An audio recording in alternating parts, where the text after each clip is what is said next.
Join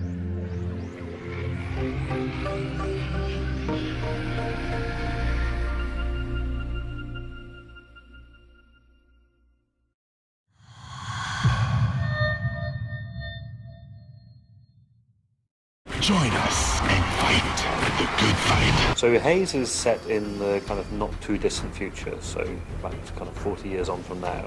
And in that future, a lot of military activity in the world is run by privatized armies. So it tells the story of a company called Mantle, who make a lot of technology. They make like household technology, industrial technology, but they also have an army which is used to kind of be involved in peacekeeping around the world. Kind of like they've taken the role of the UN and NATO in the future.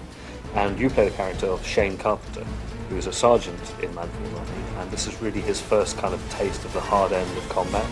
And he's fighting in a war in South America, where a rebel force have taken control of the country, and Mantle have been sent in to sort it out. The most immediately obvious thing about Haze, when you look at it, is the visual quality. We've completely upped our game in terms of the complexity of the scenes and stuff we're working with. And I think people used to Free Radical's previous games will be interested to see that we've gone for a very photorealistic style in this game. So a big part of Haze is based around Mantle's use of a kind of biomedical combat enhancing supplement called Nectar. And Nectar now in the game is something which is under complete control of the player. So you take the Nectar, it gives you extra abilities, and the Nectar also is an important part of the backstory of Haze. So the whole intrigue about what Mantle is about and how it deals with the soldiers, this develops as you go through the game. We like the idea of weaving the story and the gameplay very closely together. It's not an afterthought. So the story of Haze takes place in a kind of continuous time frame narrative over 3 days. So Shane Carpenter goes into this war. He has initial impressions of it. You hit the ground running, you learn how to fight.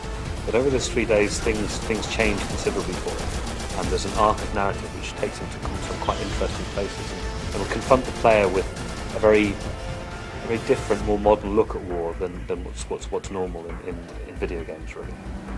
Haze has full 4-player co-op throughout the campaign story, and then for more traditional multiplayer stuff we'll be offering deathmatch, and also we're very excited about a number of assault-based kind of mini objective multiplayer maps. With Haze, what we really want to do is to not just be pushing the bar with gameplay and presentation. We want to make people think.